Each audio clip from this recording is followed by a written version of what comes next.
I think nature is just so calming, and I feel like it connects me with everyone.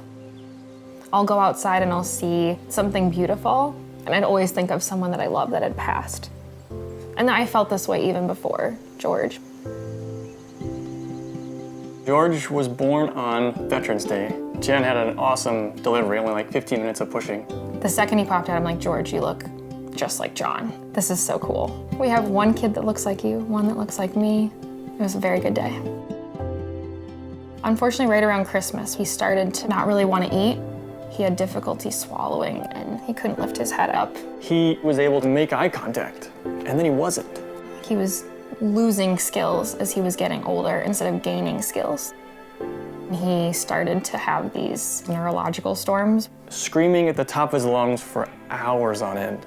Those spells would last longer and longer. We never could put him down. I took him to the emergency room, and he didn't stop having a storm for 12 hours. He just kept screaming. The doctor said, I think something's wrong with his brain. It was this very rare condition, a totally random mutation, and not survivable. And he's like, his brain is severely damaged. I don't think there's anything anyone can do for him. And John just dropped everything, and he stayed at the hospital with me, and we just slept on the floor by George's crib from then on. Babies shouldn't die. They shouldn't die. Going home wasn't an option. We have an older son. I didn't want our house to be the place where he remembers, this is where my brother died. And Dr. Wynn, she said, you don't have to be home. You don't have to be in a hospital. There is another place.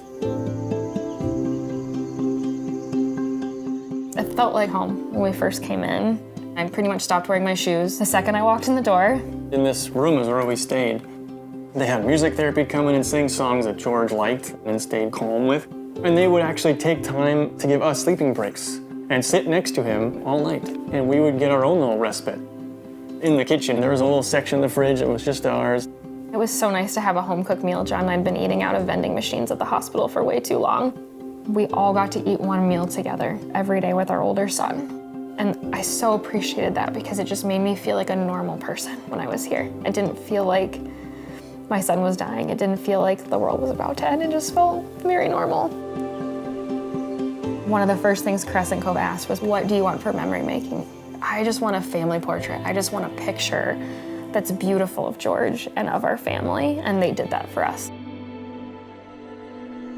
George was having a really bad night.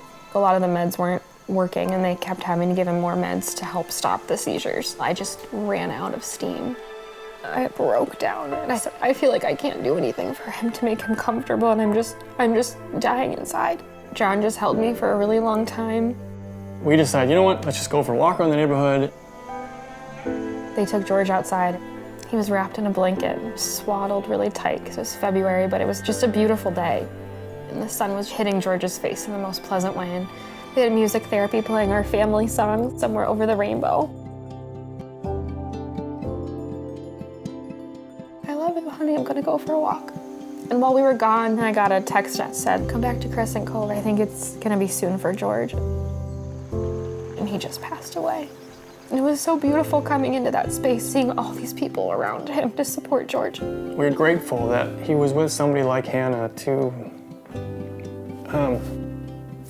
comfort him till the end.